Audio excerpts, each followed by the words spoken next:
Welcome to my channel Bagish education. আজকে আমি তোমাদের পড়তে পড়তে মাধ্যমিক পাস যোগ্যতায় তা আবার 45% টোটাল মার্কস এবং 33% প্রত্যেক সাবজেক্টের মার্কস পেয়েও একটি ভালো সেন্ট্রাল গভর্নমেন্টের চাকরি অগ্নিবীর, এবং এখানে আমরা জানি আমার অসংখ্য ছাত্রছাত্রী সফল, আমরা চাকরি কোচিংও দিয়ে থাকি তোমাদের প্রত্যেকের সফলতার জন্য। আজকে একটা নতুন খবর দিচ্ছি তোমাদের কাছে এই মুহূর্তে। অগ্নিবীর যারা আমার পরিবারের সদস্য আছো তাদের মোস্ট ওয়েলকাম।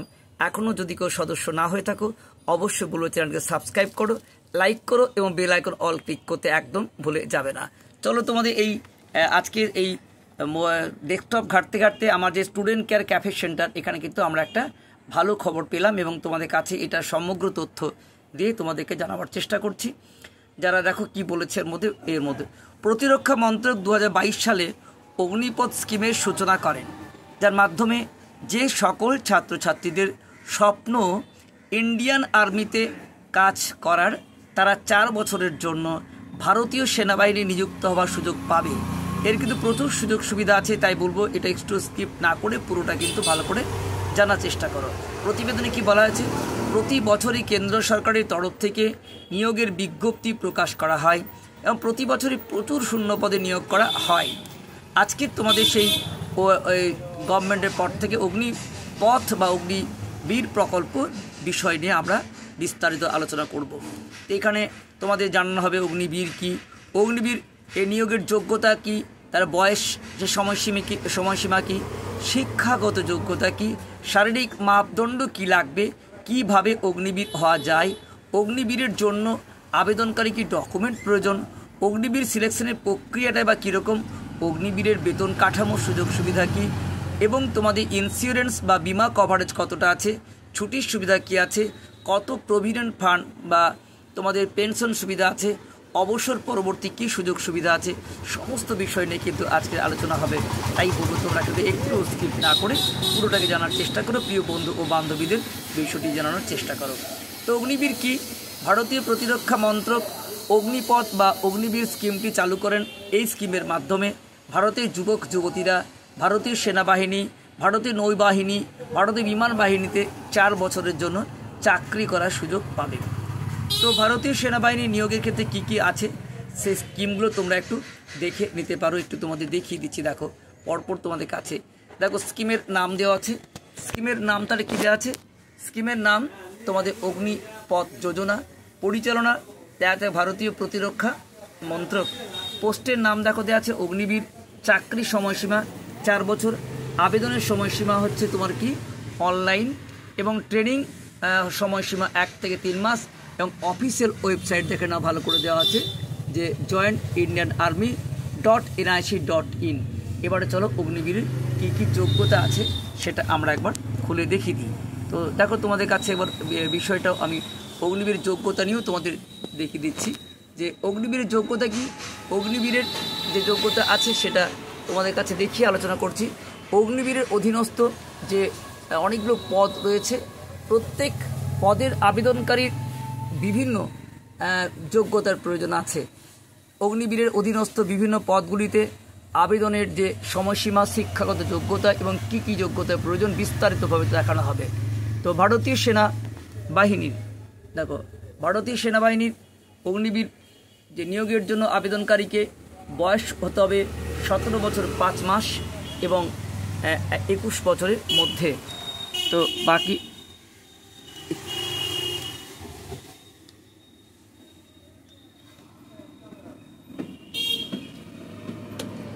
তারপরে দেখো এবারে পোস্টের নাম এবং শিক্ষাগত যোগ্যতা দেখানো হচ্ছে। অগ্নিবীর প্রকল্পের জন্য 10ম শ্রেণী পাশ হতে হবে এবং তোমাদের 45% নাম্বার একান্তই প্রয়োজন আছে, এবং প্রতিটি বিষয়ে তোমাদের আলাদাভাবে 33% মার্কসও প্রয়োজন আছে। তারপর দেখো যে বিষয় আছে তোমাদের কাছে একটু স্ক্রল করে দেখাচ্ছি তোমাদের কাছে, যে এখানে বলা হয়েছে যে অগ্নিবীর অফিস এবং তোমাদের যে অ্যাসিস্ট্যান্ট স্টোর বা কিপার টেকনিক্যাল, এই সমস্ত বিষয়ের জন্য কী কী লাগবে, প্রত্যেকটা বিষয় তো আলাদা। এবার দেখে নাও তোমাদের বিষয় কী বলছে।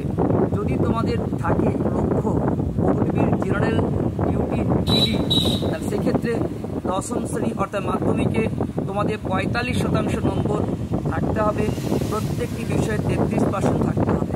নাম্বার 2, যদি বিষয় থাকে তোমাদের অগ্নিবীর টেক, তাহলে উচ্চ মাধ্যমিক পরীক্ষায় আবেদনকারীকে অবশ্যই সায়েন্স বিভাগ নিয়ে উত্তীর্ণ হতে হবে। উচ্চ মাধ্যমিকের আবেদনকারীকে 50% নাম্বার নিয়ে উত্তীর্ণ হতে হবে এবং প্রতিটি বিষয়ে 40% নম্বর নিয়ে উত্তীর্ণ হতে হবে। উচ্চ মাধ্যমিকের আবেদনকারীকে অবশ্যই ফিজিক্স, কেমিস্ট্রি এবং ইংরেজি এই 3টি বিষয়ে থাকা কিন্তু আবশ্যক। তারপরে দেখো, তো স্ক্রল করে দেখাচ্ছি বাকি কি আছে তোমাদের কাছে। নেক্সট, অগ্নিবীর ফিস অ্যাসিস্ট্যান্ট বা স্টোর কিপার টেকনিক্যাল, এক্ষেত্রে সায়েন্স, আর্টস, কমার্স যে কোনো বিভাগ থেকে উত্তীর্ণ হওয়া পড়ুয়ারা এই পদের জন্য আবেদন করতে পারে। এক্ষেত্রে ন্যূনতম 60% প্রয়োজন এবং প্রতিটি বিষয়ে আমাদের 50% নাম্বার প্রয়োজন আছে। এবং অবশ্যই দেখো কি লেখা আছে,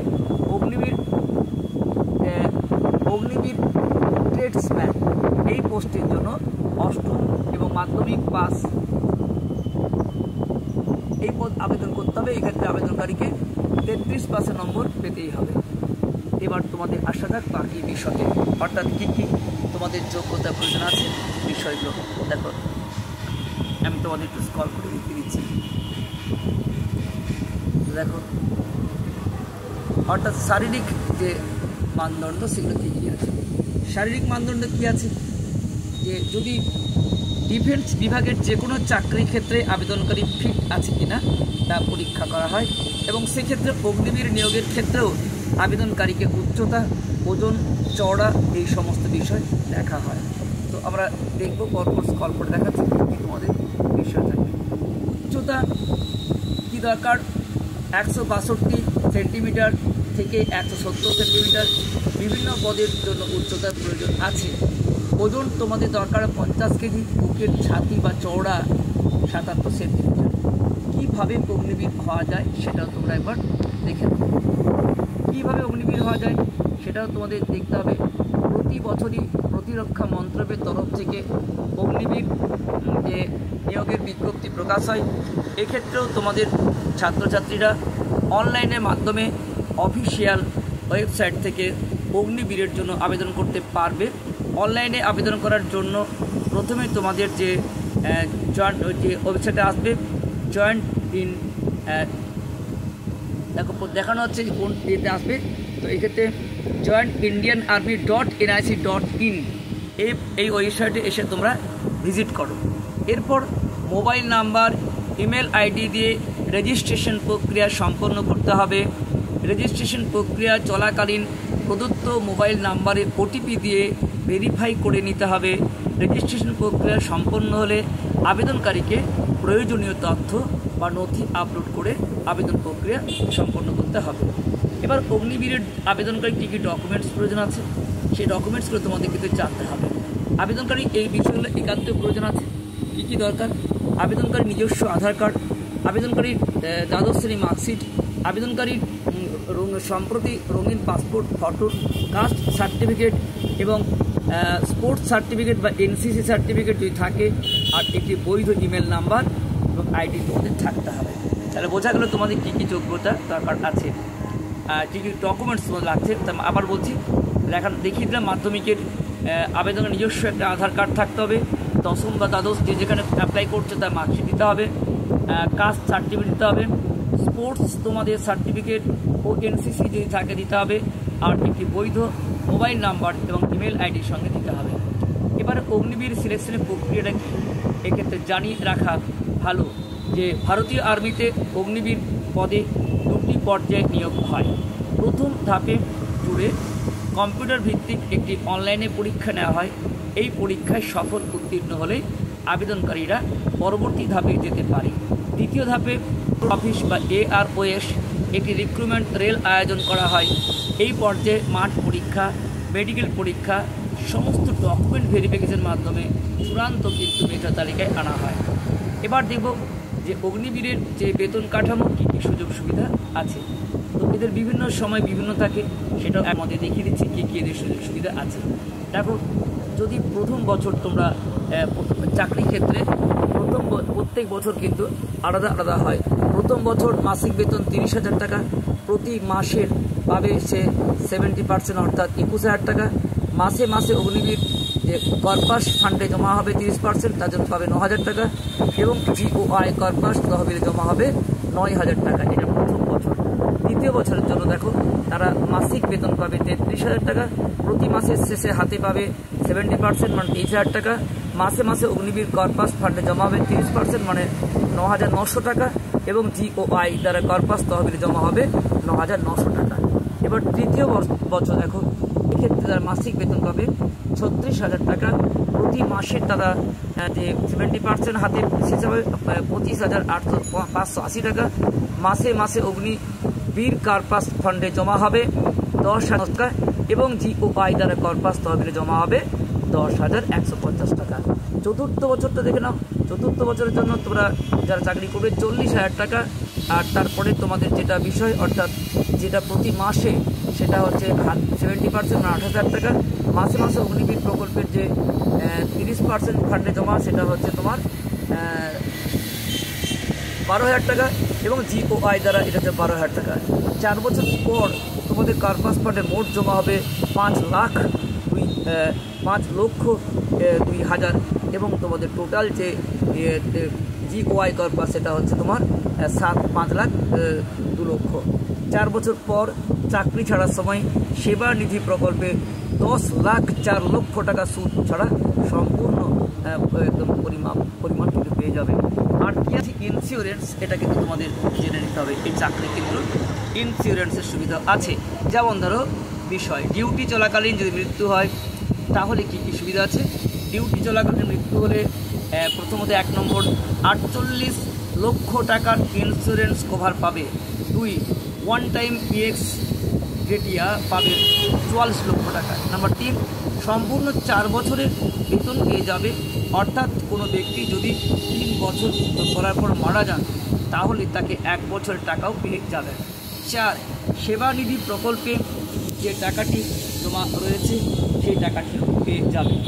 আচ্ছা, এবার যদি মৃত্যু হয় সেক্ষেত্রে কী হবে দেখো। যদি মৃত্যু হয় ডিউটি করার সময় সেক্ষেত্রে কী পাবে না 48 লক্ষ টাকা ইন্স্যুরেন্স এবং সেবা নিধি প্রকল্পে যে টাকা জমা রয়েছে সেটিও পাবে।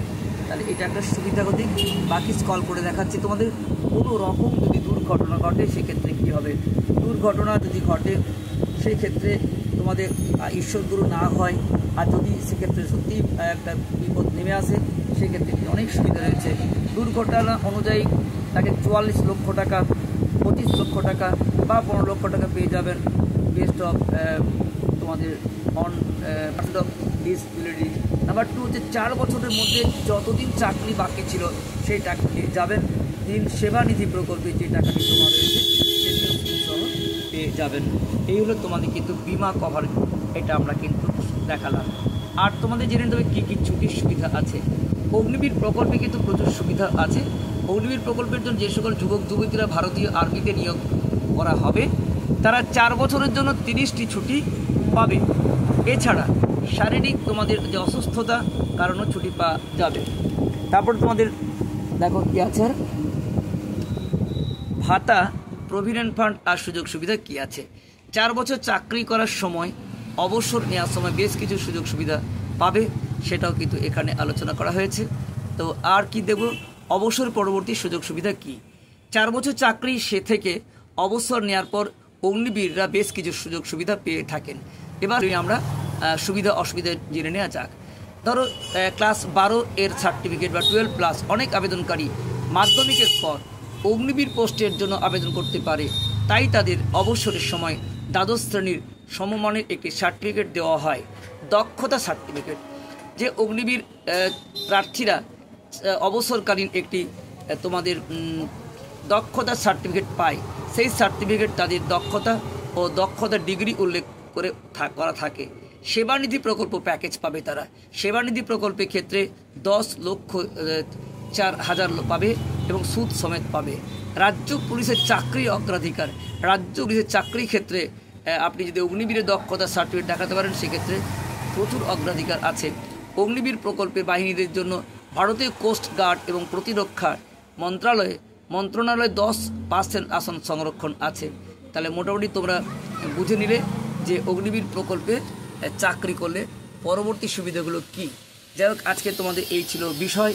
তোমাদের অগ্নিবীর প্রকল্প নিয়ে আজকে আলোচনা করলাম এবং তোমাদের এই অগ্নিবীর সম্পর্কে চাকরির যে কোচিং, তাদের যে নোট সাজেশন গাইড তোমরা যদি পেতে চাও বিনামূল্যে, তাহলে কিন্তু আমাদের এখানে যে আমার টেলিগ্রাম চ্যানেল আছে t.me/bagishEducation t.me/bagishEducation আমাদের ডেসক্রিপশনে দেওয়া আছে, লিঙ্কে সদস্য হয়ে যাও তোমরা এবং এখানে আবেদন করো। চাকরি ক্ষেত্রে তোমরা কিন্তু প্রচুর সুবিধা পাবে। আমাদের নিয়মিত কোচিং চাকরির ক্ষেত্রে দেওয়া হয়, এডুকেশন এবং চাকরি উভয় ক্ষেত্রেই আমাদের এই সেন্টার কোচিং দেওয়া হয়। এবং আমাদের এই যে স্টুডেন্ট কেয়ার সেন্টার কলেজের বিষ্ণুপুর, এখান থেকে কিন্তু ছাত্রছাত্রীদের যে অনলাইন সিস্টেমে আবেদন, সেখানে আমরা সাহায্য করে থাকি। বেস্ট অফ লাক, সকলে ভালো থেকো, সুস্থ থেকো। দেখা হচ্ছে নেক্সট ভিডিওতে। এই পর্যন্ত প্রত্যেকে জানাও কেমন লাগলো তোমাদের এই ভিডিওটি।